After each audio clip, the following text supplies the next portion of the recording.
اعوذ باللہ من الشیطان الرجیم بسم اللہ الرحمن الرحیم۔ آج جو سورہ میں آپ کی خدمت میں لے کر حاضر ہوئی ہوں اس کا نام ہے سورہ ہود۔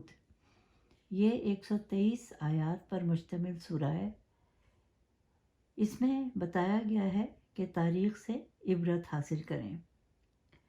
اللہ تعالیٰ نے انبیاء اور رسول بھیجے اور جن لوگوں نے ان کی بات نہ مانی اور ان کو جھٹلایا، اللہ تعالیٰ نے ان کو تباہ و برباد کر دیا۔ اس سورہ میں عقیدہ توحید کے بارے میں ذکر ہے کہ صرف اللہ تعالیٰ کو ایک مانو اور زمین پر چلنے والی ہر چیز کی خوراک کا ذمہ اللہ تعالیٰ نے لیا ہوا ہے۔ اللہ رازق ہے، ہر ایک کو رزق دیتا ہے اور جزا و سزا کا مالک صرف اللہ تعالیٰ ہے۔ اللہ تعالیٰ جب کسی کو نعمت دیتا ہے تو اس کو شکر کرنا چاہیے۔ کفار کہتے تھے کہ آپ صلی اللہ علیہ وسلم پر کوئی خزانہ کیوں نہیں نازل کیا گیا، یعنی آپ اتنے تنگ دست کیوں ہیں؟ تو اللہ تعالیٰ نے فرمایا کہ میں نے ان لوگوں کو صرف اسلام کی تبلیغ کرنے کے لیے دنیا میں بھیجا ہے۔ اور کہا گیا ہے کہ جھوٹی حدیث سنانا ایسا ہے جیسے اس نے جہنم میں گھر بنا لیا ہو۔ حضرت نوح علیہ السلام کو 950 سال تکلیفیں اٹھانا پڑی، اور یہ بتایا گیا ہے کہ ایمان لانے والے ہمیشہ جنت میں رہیں گے۔ اس سورہ میں حضرت نوح علیہ السلام اور ان کی قوم کا ذکر ہے۔ جب حضرت نوح علیہ السلام نے اسلام کی دعوت کفار کو دی تو وہ بولنے لگے کہ آپ پسماندہ اور غریب لوگ اور چھوٹے لوگ ہیں۔ تو حضرت نوح علیہ السلام نے کہا کہ میں اللہ کا بندہ ہوں اور حق کی راہ دکھانے کے لیے آیا ہوں، میں نہیں کہتا کہ میں فرشتہ ہوں۔ تو وہ کہنے لگے کہ تم جس عذاب سے ہمیں ڈرا رہے ہو تو جاؤ وہ ہم پر لے آؤ، ہم نہیں ڈرتے کسی بھی عذاب سے۔ تو اللہ تعالیٰ نے نوح علیہ السلام کو حکم دیا کہ آپ ایک کشتی بنائیں، اور انہوں نے ایک کشتی بنا لی۔ تو کفار مذاق اڑانے لگے کہ یہ کیا ہے؟ تو اللہ تعالیٰ نے حضرت نوح علیہ السلام کو حکم دیا کہ آپ اپنے اہل خانہ سمیت اور جو مسلمان آپ کے ساتھ ہیں وہ سب کشتی میں سوار ہو جائیں، اور آپ دعا پڑھتے ہوئے سوار ہو گئے۔ آپ نے اپنے بیٹے سے کہا کہ تو بھی سوار ہو جا، کفار کا ساتھ نہ دے، مگر وہ کہنے لگا کہ ابھی پہاڑ آئے گا، میں اس پر چڑھ جاؤں گا اور چھپ جاؤں گا تو مجھے کوئی نقصان نہیں پہنچے گا۔ تو حضرت نوح علیہ السلام نے کہا کہ اللہ کے سوا کوئی نہیں جو آج بچا سکتا ہو۔ اسی گفتگو کے دوران ایک موج اٹھی اور ان کا بیٹا اس میں غرق ہو گیا اور ڈوب گیا، اور پھر سمندر دوبارہ خشک ہو گیا، ہوائیں تھم گئیں۔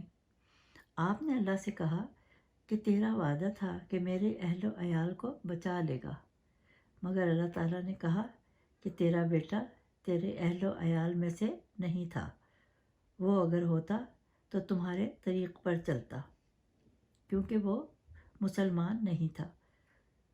طوفان نوح تھم گیا اور آپ اور سب کشتی والے بچ گئے۔ تو قوم عاد نے اللہ کو جب جھٹلایا تو اللہ کے عذاب کے حقدار ہوئے۔ اس سورہ میں حضرت موسیٰ علیہ السلام کا ذکر ہے، ان کی قوم کا ذکر ہے کہ کیسے انہوں نے ان کی بات نہیں مانی۔ حضرت صالح علیہ السلام کی قوم کا بھی ذکر ہے، حضرت لوط علیہ السلام کی قوم کا ذکر ہے، ان کی بدعمالیوں کا ذکر ہے کہ جب انہوں نے حضرت لوط علیہ السلام کا حکم نہ مانا تو قوم لوط پر بھی اللہ تعالیٰ نے آسمان سے پتھر برسا دیے۔ حضرت شعیب علیہ السلام کی قوم کا ذکر ہے جو ناپ تول میں کمی کرتے تھے، ہر بستی اپنی نافرمانیوں کی وجہ سے غرق ہوئی۔ اور کہا گیا ہے کہ نیک اور سعادت مند جن کا ٹھکانہ جنت ہے، اور دوسرے بدبخت ہیں جن کا ٹھکانہ دوزخ ہے۔ اور کہا گیا ہے کہ ظالموں سے ہرگز میل جول مت رکھیں اور ظالموں کے مددگار بھی نہ بنیں، اور جو ظالموں کا مددگار ہوگا وہ بھی ظالم کہلائے گا۔ اللہ تعالی ہم سب کو حق پر چلنے کی سعادت نصیب فرمائے۔ حضرت موسیٰ علیہ السلام کا اور ان کی قوم کا ذکر بھی بہت بار دیا گیا ہے قرآن پاک میں۔ ایک بار حضرت ابو بکر رضی اللہ تعالیٰ عنہ نے حضور سے کہا کہ آپ حضور صلی اللہ علیہ وسلم بوڑھے ہوتے جا رہے ہیں، تو آپ صلی اللہ علیہ وآلہ وسلم نے فرمایا، مجھے سورہ ہود نے بوڑھا کر دیا ہے۔ قوم عاد نے سرکشی کی، حضرت ہود کے خلاف رہے، اور حضور صلی اللہ علیہ وسلم کی قریش نے خلاف ورزی کی، جبکہ حضور صلی اللہ علیہ وسلم بھی قریش میں سے تھے۔ حضرت ہود علیہ السلام کی قوم کو قوم عاد یا قوم ارم بھی کہا جاتا ہے، کیونکہ یہ لوگ ہود علیہ السلام کے اجداد تھے۔ قوم عاد خیموں میں رہتی تھی جو کہ بہت مضبوط بنے ہوتے تھے۔ یہ نرم زمین میں خیمے لگاتے تھے اور اچھے طریقے سے بھی رہ سکتے تھے، مگر وہ اپنے خیموں پر بہت غرور کرتے تھے، اور یہ عرب تھے، زبان بھی عربی تھی۔ ان جیسے قوی اور مضبوط لوگ پھر نہ پیدا ہوئے۔ ہود علیہ السلام بھی عرب تھے۔ طوفان نوح آنے کے بعد یہ لوگ پھر ان خیموں میں جا کر آباد ہو گئے، جو کہ اللہ تعالیٰ نے تباہ و برباد کر دیے تھے ان کی نافرمانی کی وجہ سے۔ پھر ان کو شیطان نے بہکایا اور یہ لوگ بتوں کی پوجا کرنے لگے اور پہاڑوں میں گھر بناتے اور تکبر کرتے تھے کہ دیکھیں ہمارے گھر کتنے مضبوط ہیں۔ قوم عاد کو خود پر بہت غرور تھا۔ وہ کہتی تھی ہم سے زیادہ زور آور اور طاقتور کوئی نہیں ہے، کیونکہ وہ بہت لمبے چوڑے جوان ہوتے تھے۔ جب یہ لوگ کفر اور سرکشی میں حد سے بڑھ گئے، تب اللہ تعالیٰ نے حضرت ہود علیہ السلام کو بھیجا کہ ان سے کہو کہ ایک اللہ کی عبادت کرو اور اسی کو اپنا معبود مانو، مگر وہ کہنے لگے ہود علیہ السلام کو کہ آپ تو بے وقوف ہو۔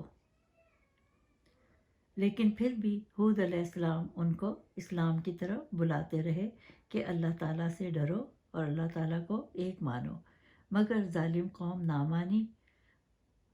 وہ آخرت پر بھی ایمان نہیں رکھتے تھے۔ آخر ہود علیہ السلام نے ان کو دھمکی دی کہ اپنے خداؤں کو بلاؤ، میں تیار ہوں۔